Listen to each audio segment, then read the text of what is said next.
So welcome to SILosophy. Today I'm joined by Debbie and Minh from NDIS Property Australia. Thanks guys for coming in.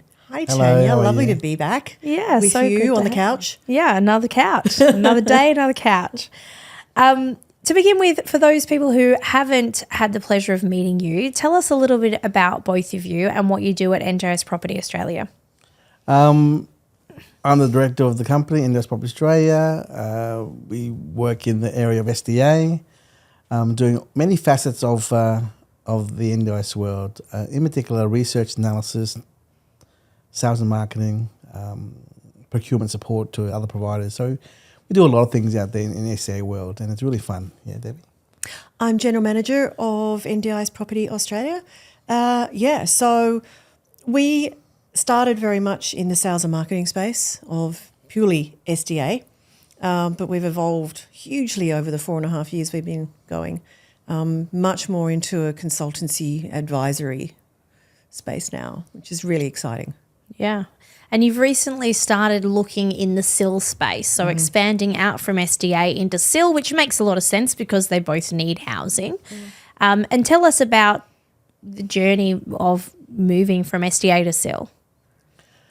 Is it really a journey? I think it's more about, the need of NDIS housing is so strong and massive that we can't just say focus on efforts on SDA only, because the SIL world feeds the SDA world. So we know that there's an impending oversupply of housing around Australia, in certain parts of Australia, for SDA. But we want to work out, well, what else is needed other than SDA? Because when we talk to providers out there, they always say, well, what else do you have that's not SDA? So that's been a constant theme the last 4 years. So how can we add value to the marketplace for SIL housing and other housing, ILO, MTA, respite, and whatnot? So it's been on the back of our mind the last 4 years, and now it's really come to the forefront now. Well, SDA is getting to that level where it's maybe a bit too much in certain areas.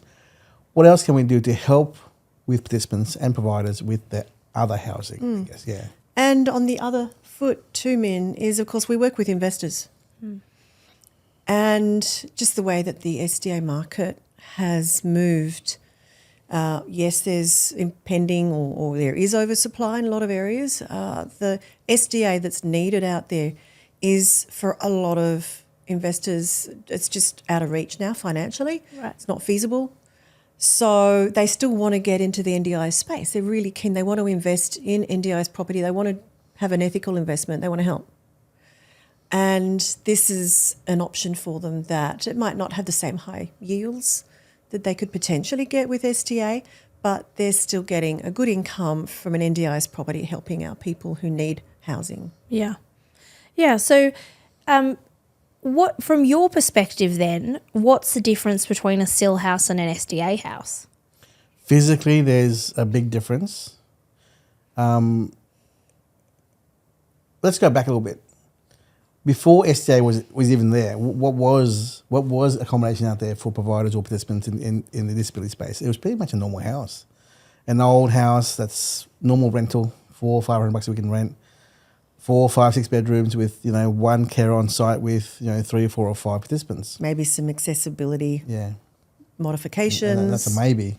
So that's a standard house. Then came along this thing called SDA and SDA housing, which was more so compliant, extra large homes for accessibility or other high categories. tech. Yep. Which gave more, what's the word? Choice control. Independence for these participants. Now, in between those two extremes is that middle ground, which is a SIL house is pretty much a norm. For us now, it's a brand new house with slight modifications. It may be only one accessible bedroom and bathroom, only one. Slightly bigger doorways and hallways. More bathrooms. Yes. But SDA is not needed for the care service or the participants, because at the moment, all these investors want extra high income levels for their expensive houses for SDA that they've got. But we all know that SDA is only 4% max of the whole system. 3.8% of all participants are qualified for SDA. So what about the other 96%? They're not being looked after here for housing. So there's a gap here. So we all know that there needs to be more housing for participants who are not SDA, and we should be focusing on the creation and deployment of delivery of such products to the marketplace, which are 3 or 4 bedroom homes, which are brand new and slightly modified. Slightly, yeah. So one way we're looking at it is they're almost like a co-living house, because that is essentially what it is. But it's an accessible co-living house, or partially accessible co-living house that is perfect for a SIL space. And in the marketplace, Tania, we all know there's lack of housing for everyone, all Australians. Yeah. That's a fact. But participants also they're also Australians who are lacking housing as well. So, but no one's catering for that niche for normal housing. So when we say SIL housing, it's really much a disability-friendly home for people who don't qualify for SDA. And the only way is via a new build. The only way is via a new build with head leases by providers in the areas they want. That's the only way, because guess what? The only other way is to line up with 4 other people in a line in front of a house and be knocked back every single time. It doesn't work out there. And is that how you help SIL providers? You help them choose a location, get the house built so that they can use that for a SIL property? So we're doing this from a grassroots level in Melbourne at the moment with SDA providers and SIL providers, the large groups, the big brands everyone knows, and they're giving us feedback as to their desire for certain locations and areas for SIL housing and the quantity and the time frame. So we talk to them now at the moment. In particular, this whole... I don't want to go off track here, Debbie, but group homes which are being defunded or phased out, which we know of are in play there at the moment.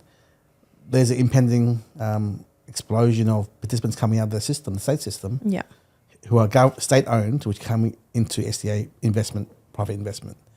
So there's a lot more to be done out there. And at the moment, there's a big gap in what is needed versus what is being delivered. So just explain that for a minute for someone who isn't across the SDA side of things. So what you're talking about is when the NDIS released SDA funding all of those years ago, well, actually wasn't that many years ago, they had people who were in government housing that were disability homes, and they call that legacy stock. And that legacy stock was given a transition time or a period of time that it could be funded under NDIS. And at the end of that time, the idea is they would be funded under SDA or other housing. And so that's what you're talking about. All of these participants who've been in government housing, now that's going to be not funded anymore. Essentially, yeah. So legacy actually refers to properties that are for 6 or more tenants. Okay. And that they were or they will be defunded within 10 years of the SDA rollout, which is, coming up in 2 years, a year and a half in some jurisdictions. The group homes, the majority of the participants we know of are actually in the group homes, which is less than 6. Or in some cases probably are, if they're not in the SDA enrolment, they could well be more than 6 participants living in a home. But assume 5-ish. Assume 5 per home. So they're group homes. But if they're enrolled in the SDA system, they're basic level, they're not built to any SDA category requirements, and they're certainly not fit for purpose. And so the ones that we're aware of, there's thousands of participants that are living in these group homes, and we're talking about Melbourne here. This is Melbourne. 4,000 or 5,000, yeah. And they are currently under state government leases that will expire at the end of 2025. Yeah. So it's not necessarily legacy, but it's part of that grandfathered into the system group homes. And the state government there under Vic Homes is covering all the costs of support workers, and they actually own the housing as well. So these large SIL providers, they're in there on a 5-year contract just to help maintain that bridge there. But in 12 months from now, they'll be phased out and they'll be coming out of those government homes going to the private SDA rental market, yes. And is there enough SDA for them? Nowhere near. Nowhere near it. At the moment, I think there's about, I'm guessing 3-ish, 4-ish hundred empty houses out there in Melbourne, times 2 spare rooms, which is 800. 800 to 1,000 places, maybe oversupply at the moment. Yeah. That's not But when that 4,000. when that 4,000 comes out, Yeah. it's not enough. Yeah. And yeah, look, a lot of them may not qualify for current SDA levels, that they'll need SIL. Yeah. Yeah. So then the idea is that they will then go into SDA or SIL, and then in other areas where, obviously that's state by state, every state would have a proportion of government housing that rolls in, but potentially there might still be the need for extra SIL and maybe extra SDA as well. And so Absolutely. what you do then is identify these gaps and this demand in the market and help pair an investor with a developer. We're trying to like up until now, up until only like 2 weeks ago, which is mid-November, we had no idea the mechanism or the structure and the who and the how. Yeah. We had no idea. We just knew that these group homes were out there, but we didn't know where they belonged to. Yeah. Now we know. We know who they are. So, but they're like, we're under contract. We can't break it. We're stuck in place. Choice of control, none whatsoever. Yeah. Can we move them out? Move them where? So is the government contract in place where they have to wait till 5 years is up, which is next year? Yeah. And then their SDA funding, which is 20 grand per person, needs to be turbocharged, change of circumstances very quickly to move out into the proper brand new empty SDA homes. Yeah. So That's a big challenge. COC on 4,000 of them, that's not going to happen overnight. No. Yeah. And I've heard of a few government departments who are becoming SDA providers themselves to continue supplying this property as well. So it seems like there's a number of different things evolving in that space. There's going to have to be able to house that many people moving forward. The The SDA market can't do it. The problem has been up to now, Tania, all those houses that have been built all around Australia have been in the wrong areas. Outer suburbs, Greenfield too estates. far away. The new burgeoning estates that in 10 years are going to be great locations, but not now. Yeah, right.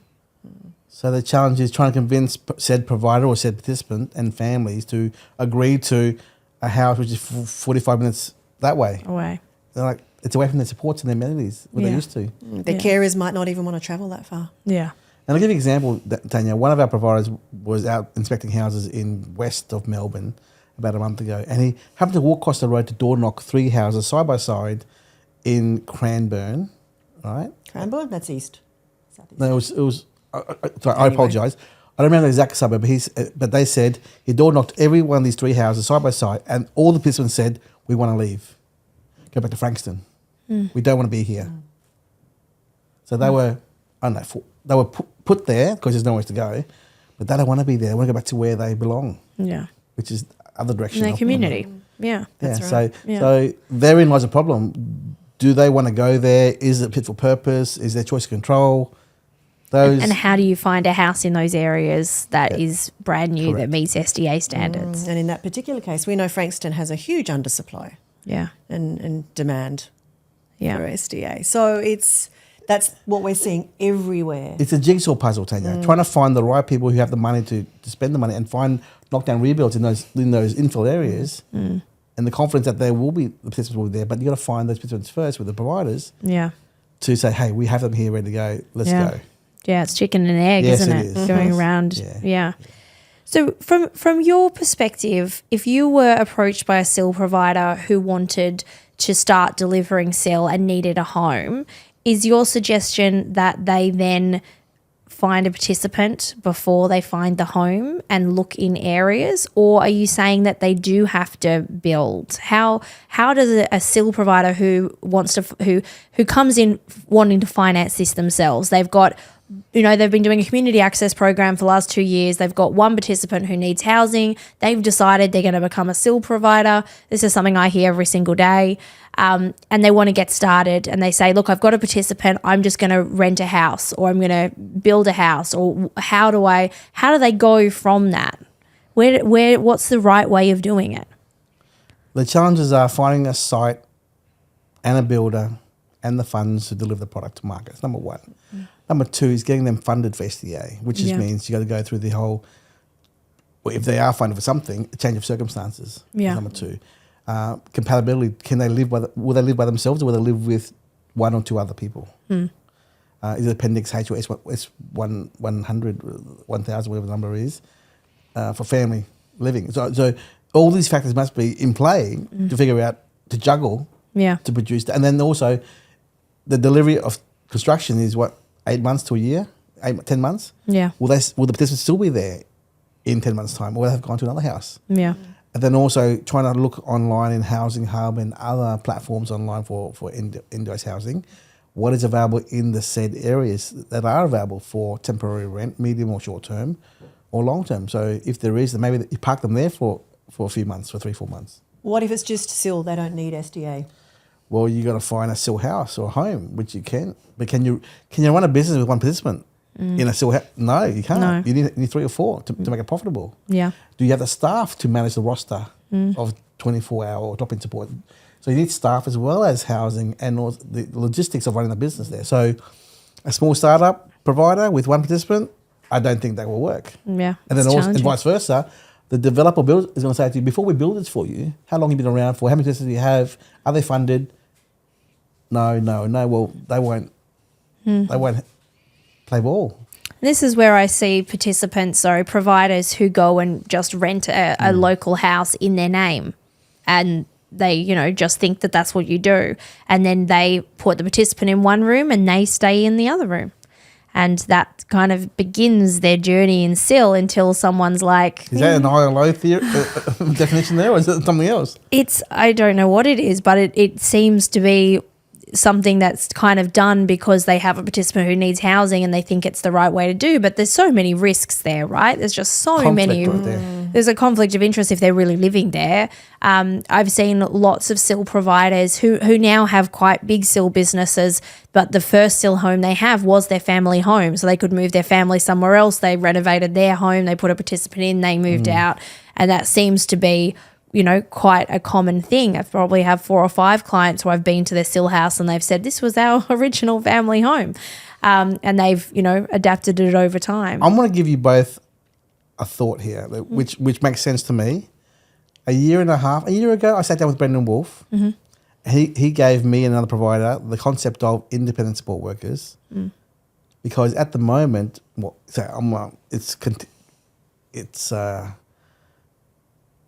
if participants have full choice control, they should have the right to choose their own supports, whether independent or registered.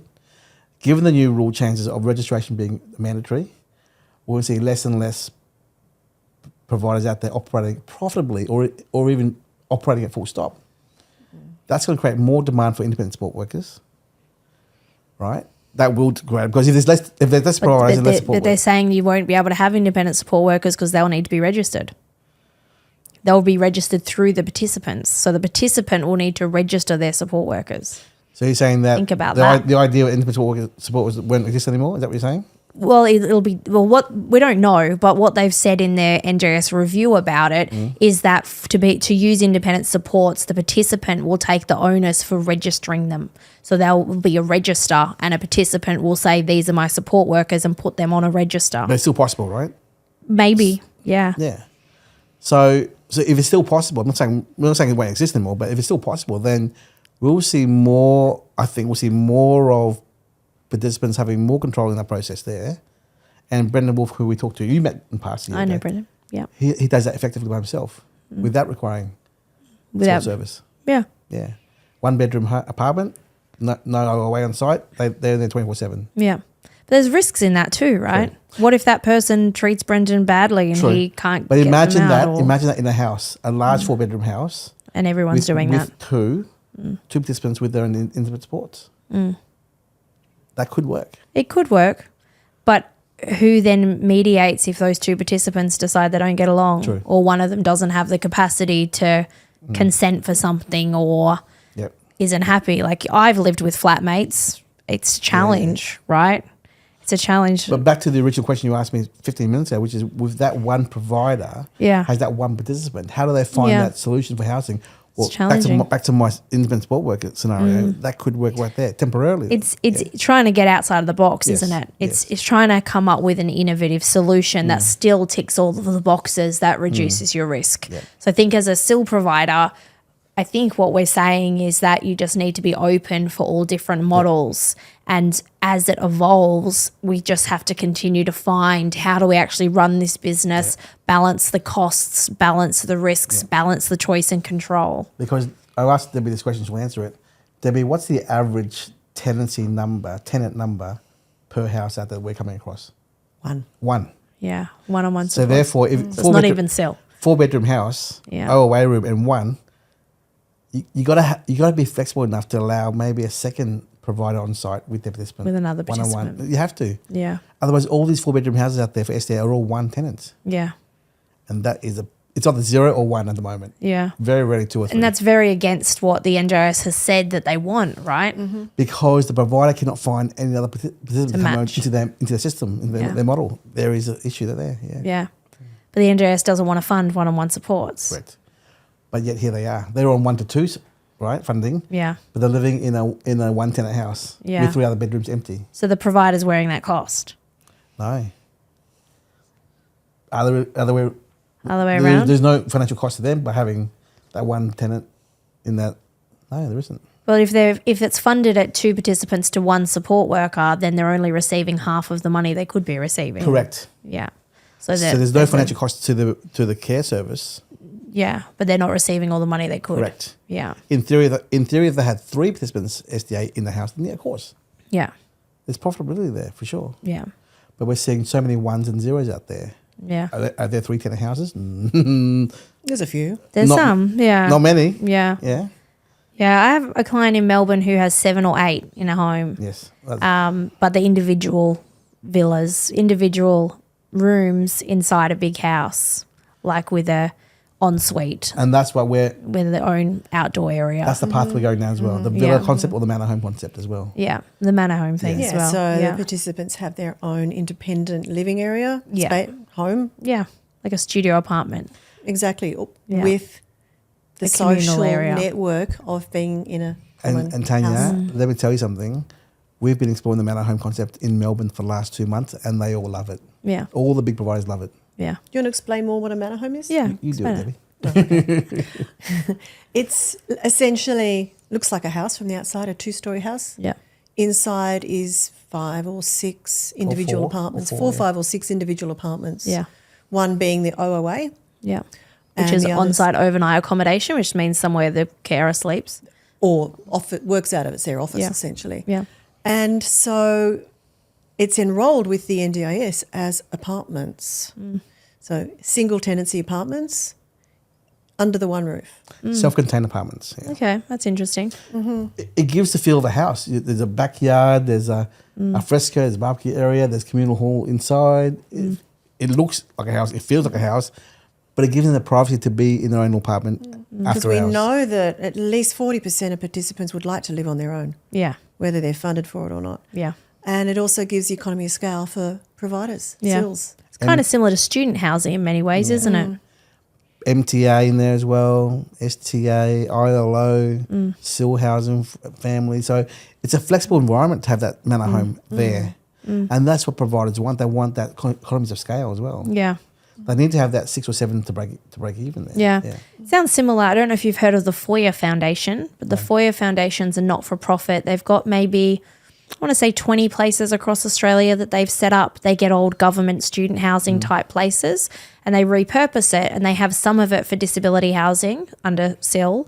Some of it they do for new mums with new babies, young mums with new babies. Some of it they do for aged care, and they put them all together with communal areas and activities and things to try and bridge together. They do a lot of homelessness as well, youth homelessness programs. So they have all these different, and they've got a calculation of how much is what. But they bring them together in this government housing. The government provides the housing. They manage it all. They do the mix and they make it work. And they franchise this. You can set up and register under the Foyer Foundation model and be listed to work with them. It's quite an interesting model because they're trying to look at all housing issues from all different angles. The 17-year-old who's had a baby who doesn't want to live with the abusive boyfriend anymore, to the person with disability, to the older person who's lost their family or their husband or wife and are lonely, to bring them all together to try to create that sense of community with those communal areas with, you know, 1 or 2 bedroom small houses with support on site. There's lots of different models out there. I guess it's just trying to figure out what's going to work in your area with your participants and what's going to make sense financially for you as a provider. I think often providers don't really think about the finance side of it. So they do go and rent a 7-bedroom or a 5-bedroom house without any clear plan on how to actually fill this home. Is it in an area people want to go? And I think we've kind of learnt that with anything NDIS, it's not build it and they will come. Like, you have to actually do way better than just build it and they will come. It has to have something that people want to live in. We think that disabled people don't expect a house that is as nice as everybody else, maybe. I don't know. It's like the standard, we feel that, oh, well, they're getting it for free or they're not paying for it, so they don't need a house as nice, where really, because there is quite an oversupply, people are quite picky and rightly so about where they live and where they want to be and who they want to live with. I guess the a little bit off topic, but the cynic side of me kind of wonders, with all of these changes coming in the NDIS, is choice and control going to be impacted, and is it going to be more about saving money than it is about empowering people with disability? The schemes seem to have taken a bit of a turn in the last 6 to 12 months away from choice and control. Yeah. I saw a hashtag last week that was no choice, just control. And I thought, well, that's quite of a telling, a telling thing. Yeah. Yeah. We can only hope for the best. We can. Tania, Debbie. Yeah. So on the future, what do you think we're likely to see in the future when it comes to SIL and SDA? Are you thinking that things like the manor houses is the way of the future? Apartment Living. We're seeing a lot of investors turn their back on houses because there's too many houses empty out there. It's not working. Yeah. That's number one. Number two, participants want to live in inner or middle ring suburbs, not outer suburbs. So people can't afford to buy those blocks of land or knock down rebuilds in inner Melbourne, inner Sydney. They can't afford it. Yeah. The only way is you're cashed up if you are a landowner already. But the simplest reason is we're seeing a lot of one-line institutional buyers come out of the woodworks to buy up 10-pack, 15-pack apartments everywhere around the place. And I feel like that they've been in the background waiting on the fence for the last 3 years for the right moment, and now is the right moment because all the mum and dads are gone, disappeared, so to speak. Prices too high, there's too much risk now. Lending is now changing, so you can't get lending as easily anymore. So those cashed up, those people on the fence are coming out to snap up everything that's available out there. So we're seeing more apartments coming out of the marketplace. We hope that the manor homes concept picks up because that was off an idea of someone else in Sydney, which we're now bringing to market now in Melbourne, and everyone loves the manor home, but it costs too much to build. So if you're very strong financially as a builder or developer, you can do the manor homes, then sure, of course. That requires us to secure the allegiance or alliance of the SIL providers to say, yeah, we want that in that location. We've got 400 participants around the area, so we'll put 5 or 6 of them in there, no worries at all. So with that in place, plus the turbocharged process of COC, change of circumstances, will ensure a rollout of a lot more good product like the manor homes in the right areas or the apartments in the right areas. Debbie? And we're also seeing a shift from providers seeing the benefit of apartments as well, because there's the location factor of it being in areas that they can't get houses.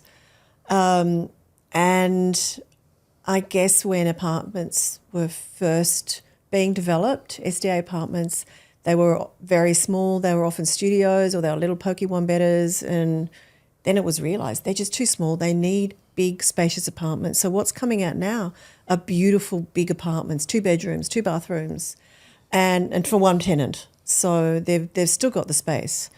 They've figured out too how the on-site supports works. You've got an OA in a separate apartment, and it has to be worked differently, how that works in an apartment complex as opposed to a house. But they're getting their heads around it now, and there are plenty of SILs out there who really do like that. And back in the day, model. 4 or 5 years ago, Tania, there was a lot of critics of the on the concierge concierge model, and now it's the OSS, on-site shared supports model, how that works, and the minimum required to be on-site. So that's now, it's taken a few years for people to grasp the concept of running a business in that apartment complex model. Yeah. Because really, the logistics are an issue. Logistics of staff travelling, staff available in the area to provide the support in the said area is hard. So you got to take what you get, which is apartments or villas or houses. And if no one's doing houses anymore because it's too hard, then what's the next backup plan? Apartments now. Yeah. Yeah. Yeah. I've got quite a lot of clients who do apartments and they like it. They call it the vertical villages, Yes. right? Yes. Seems to be the buzzword. They've got a vertical village, Yes. which I think sounds nice. Yeah. But it makes a lot of sense. A lot of people live in apartments, right? So I think you need to have that mix. What about villas? I heard villas were very popular for a while. They're still popular? Villas are still popular from, I think, the participants and the providers' perspective. A lot of the time they'll get their own individual apartment to live in, single tenancy. Providers like them because you've still got that economy of scale. However, it's a little bit trickier to make it work financially from an investment perspective because the villa funding is a lot lower. Right. Why? Doesn't make any sense. Right. But it's hard. We have villas to sell compared to houses. We really struggle to sell them because the income's not there for an investor. Right. Yeah, that doesn't make sense, does it? It doesn't make sense. So whilst I think there's a lot of participants funded for villas and it is a great way to provide SDA supports, yeah, it's not always as easy to make it work financially from the property owner's perspective. Yeah. So if you had one piece of advice for a brand new SIL provider or a SIL provider looking to break into the market, what would be your advice? They're looking to go into the market in 2025. They're looking to you as experts in the space. What would be your one tip or your one piece of advice for them?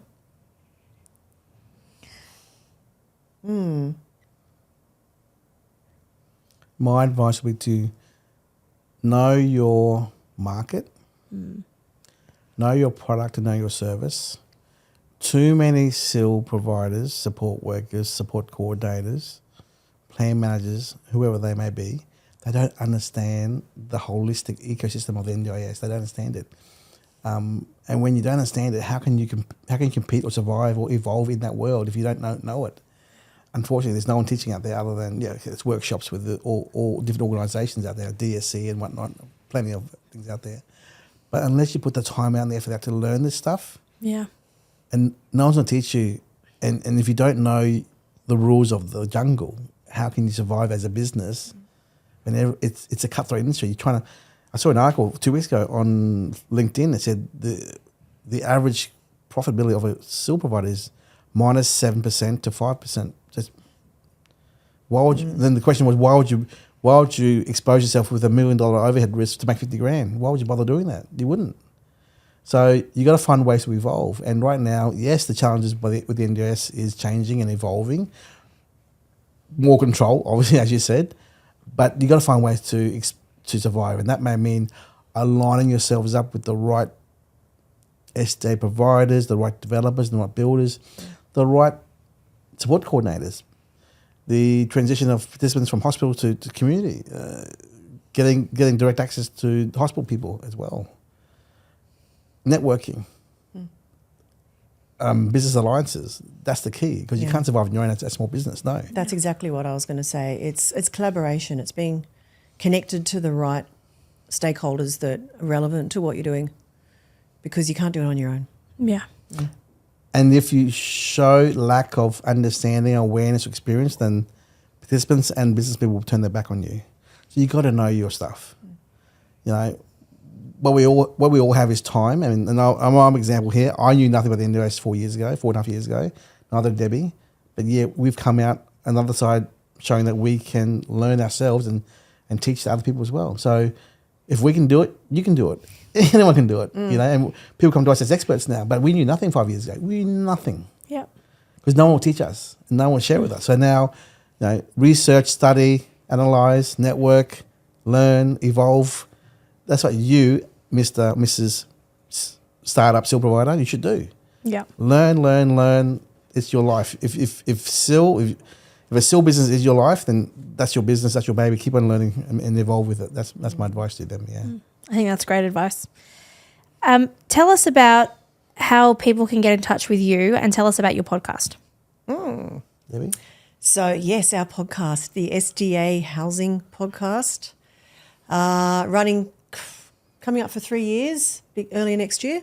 How many episodes have you done? I think we're up to about 270. Wow, it's a lot. 265, something. It's a lot. We're doing one show a week now. One show a Yeah, week. we were doing 2 a week Yeah. most of that period of time, but we've just gotten so busy we're managing to get 1 a week out at the moment. Yeah. So please, check out the SDA Housing Podcast, mainly focused on SDA, but we touch on other areas of the NDIS and SIL as well, and housing.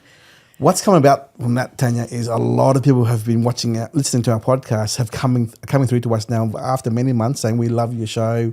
We're reaching out to you now because we want your advice. We want your support. And so that was for some reason, somehow we've turned a knowledge base platform into a way to people to reach out to us and for us to guide them even further as to how to roll out SIL supports, SDA supports, all that kind of stuff, because we're bringing on board more and more guest speakers and ourselves as experts as well to share this knowledge to the marketplace. And that's what the marketplace needs, more information to be shared. We can't hide it. You shouldn't hide it. Yeah. Yeah.